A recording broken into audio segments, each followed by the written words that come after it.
lo que os traigo hoy es un recorrido por la epopeya de Gilgamesh. No sé si sabéis de este cuento. A mí me No, suena algo, sí. yo no. Me suena el nombre, pero no tengo nociones ni recuerdos. A lo mejor lo hemos vivido en otra Bueno, vida, porque en esta no, desde luego, yo no me acuerdo. Ya la la memoria me epopeya de falla, eso Gilgamesh, también. Sí. la epopeya de Gilgamesh, la vamos a ver, es probablemente el cuento más antiguo que existe. Pertenece a, bueno, tiene una antigüedad de 2500 años probablemente.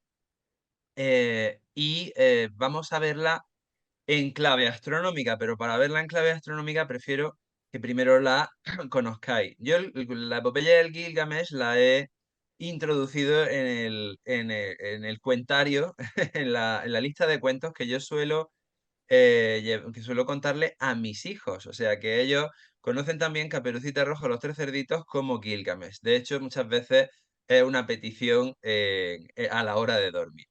Pues bueno, hoy estoy de cuento, ¿no? Como hiciera ya también a final del año pasado cuando hablamos de Mitra. No, no estamos muy lejos. Pero bueno, este es más antiguo en cualquier caso.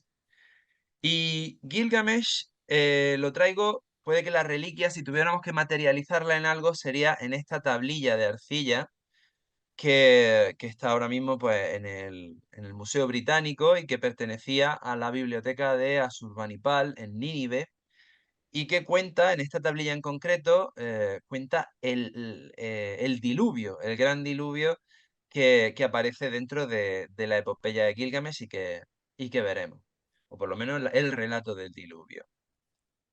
La epopeya de Gilgamesh son 12 tablillas de arcilla, escritas pues en acadio, en escritura cuneiforme, de esta especie de marcas como puntas de flechas. Em, Se encontró a mitad del siglo XIX en las excavaciones que se hicieron en Nínive de la biblioteca de Surbanipal. Muchas de estas tablillas, se encontraron esta tablilla y otras tantas, que lo que nos enseñaron es que la biblioteca de Nínive fue el centro de conocimiento o de reunión del saber humano del tercer milenio o del segundo milenio antes de Cristo, ¿no? Estas tablillas pues tenían una antigüedad tremenda, venían incluso de tradiciones más antiguas. Aparecen entre ellas, pues bueno, la Trajasis, el Enuma Elish, las tablas de Mulapin, son tablas astronómicas o de las más antiguas que se conocen, y también la epopeya de Gilgamesh, un cuento mitológico muy, muy antiguo.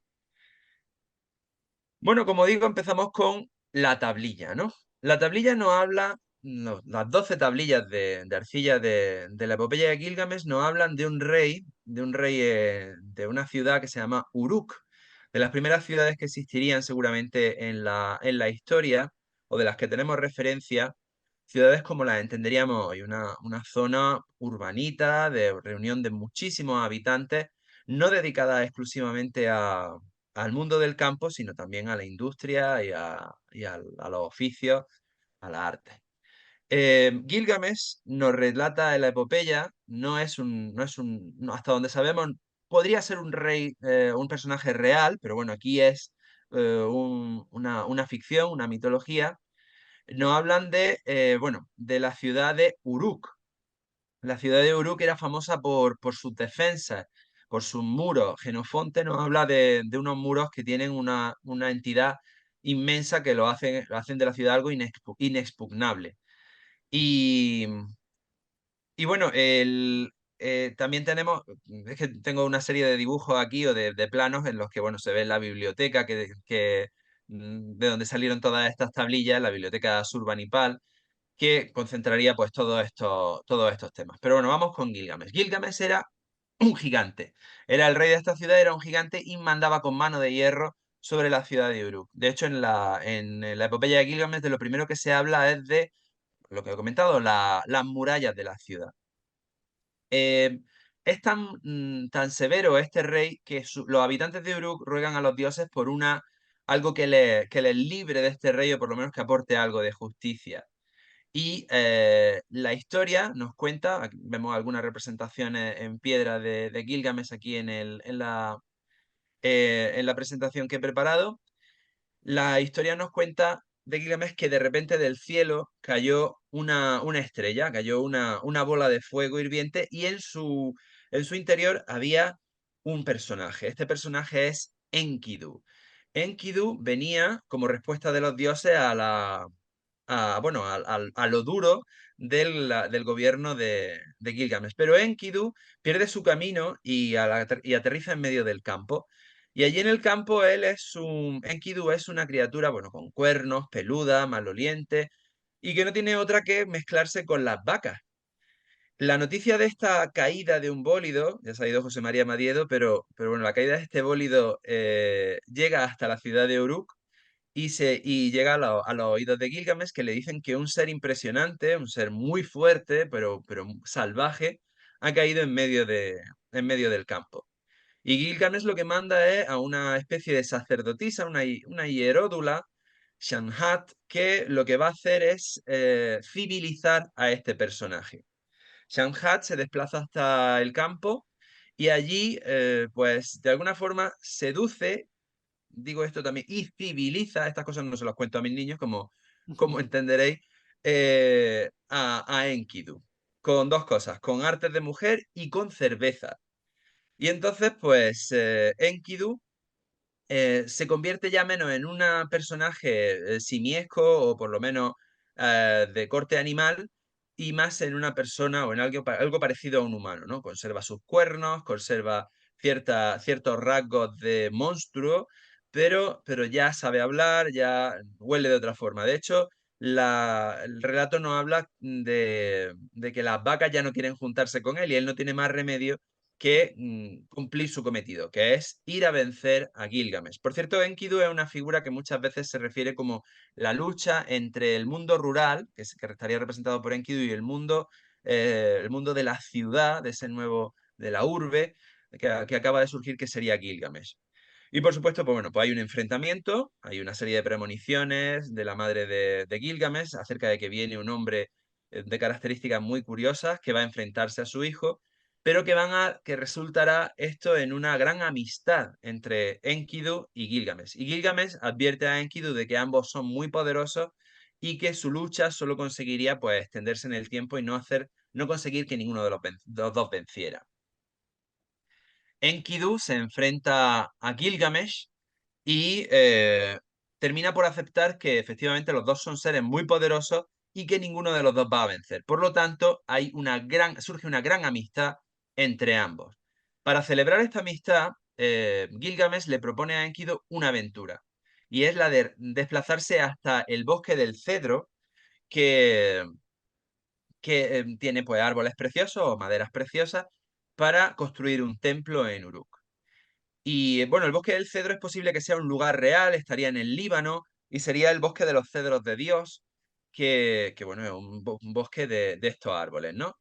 El problema es que el bosque del cedro está guardado por una criatura que se llama Humbaba, que es pues, bueno, pues un pastor de árboles o el cuidador, el guardés de este lugar que es sagrado. Y Humbaba pues va a guardar con celo cualquier ataque hacia el bosque. Pero a Gilgamesh le da igual y se desplazan hacia allí y se enfrentan a un baba. Un baba, por supuesto, no les deja coger ningún árbol, pero le vencen entre ambos y al final el monstruo suplicante acaba con la cabeza cortada. A la vuelta a Uruk, con todos los troncos que habían recolectado, hay un personaje en la ciudad que ha aparecido buscando a Gilgamesh y es la diosa Inanna. Inanna es pues, el equivalente a Venus, a Ishtar, a Astarte, pero en la época sumeria o babilonia. Inanna lo que quiere es desposar a Gilgamesh, pero Gilgamesh lo rechaza porque había oído de los romances de Inanna y bueno, y no quería pasar por aquella experiencia. Aquí hay aquí hay un ataque de cuernos, por así decirlo, porque Gilgamesh está prefiriendo a Enkidu, su amistad con Enkidu, al matrimonio con Inanna. Y entonces Inanna, pues despechada, va a su padre y le solicita que ataque a Gilgamesh con el toro de las tempestades, con el toro celeste. este toro celeste baja del cielo y se enfrenta a Gilgamesh, que lo vence y lo domina poniéndole un narigón, una especie de anilla en los morros, y entonces el toro queda dominado, ¿no? Por cierto, si habéis visto en el universo Marvel la película Eternals, utilizan parte de este mito en el que uno de los personajes, que se llama Gilgamesh, se enfrenta a un ser monstruoso con cuernos y demás, que sería, bueno, aquí lo llaman Enkidu, pero bueno, sería parte de la parte del mito de Gilgamesh, que es el toro celeste, ¿no? Enkidu colabora al derrotar a el toro de las tempestades, y esto lo que produce es el enfado de los dioses por haber derrotado a su criatura favorita, y entonces pues no pueden castigar a Gilgamesh puesto que ha vencido con justicia, pero Enkidu, que había ido a derrotar a Gilgamesh, queda maldito y enferma y muere. Enkidu hace una serie de premoniciones en su viaje al infierno o en su agonía a Gilgamesh acerca de qué le espera en el otro mundo, del olvido, de la intrascendencia de la vida humana, y Gilgamesh decide que no va a morir nunca, que va a buscar la inmortalidad. De manera que lo que ocurre es que Gilgamesh parte en un viaje al otro lado del mundo, atravesando campos y campos, atravesando regiones, hasta encontrar la zona que guardan los temibles hombres escorpión. En el relato se nos habla de que con su cabeza tocaban los cielos, pero los hombres escorpión reconocen a Gilgamesh del mismo modo como un ser superior, un semidios, y le dejan paso al fin y al cabo. Esta parte de las tablillas está muy perdida, es una pena. Pero bueno, le hablan de que para alcanzar lo que él está buscando, ya os diré qué es, pues tiene que atravesar una especie de paso de montaña, a veces se habla de un túnel, tal, por el que el sol desaparece todas las noches, y de alguna forma pues cruza el inframundo o cruza la tierra por debajo para volver a salir por el este. Esto tiene conexiones con los mitos, pues, con los mitos egipcios, por ejemplo, y le advierten de que si se encuentra con el sol en ese paso, en esa cueva, pues va a abrasarse. Los hombres de escorpión ya aparecieron en el Uma Elish, y bueno, son unas criaturas que creó Tiamat para destruir a la humanidad, y bueno, son parte de la mitología de Babilonia. Hay una especie de gigantes en las puertas de Hattusa que, bueno, no son hombres de escorpión, pero sí son esta especie de grifos o de centauros, medio bestia, centauro alado, medio bestia, medio hombre, que bueno, tienen cierta correlación, y bueno, en el cine a mí no se me ocurre otra escena que la historia interminable en el cine y en la literatura, claro.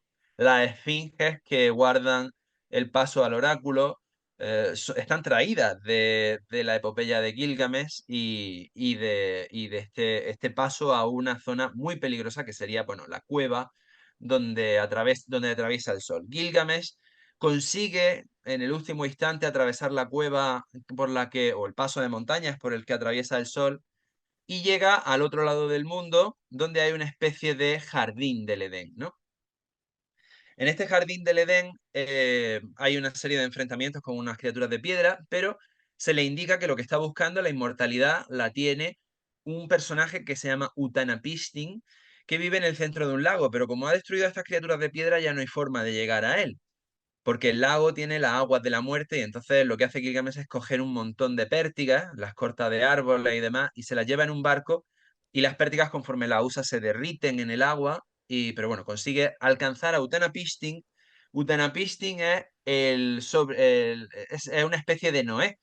Existen tres relatos del diluvio universal: está el bíblico, está el grecolatino, bueno, el bíblico tiene a Noé, el grecolatino tiene Deucalión, y el más antiguo de todos es el que aparece en Atrahasis, y aquí de refilón en la epopeya de Gilgamesh, con la persona de Utnapishtim.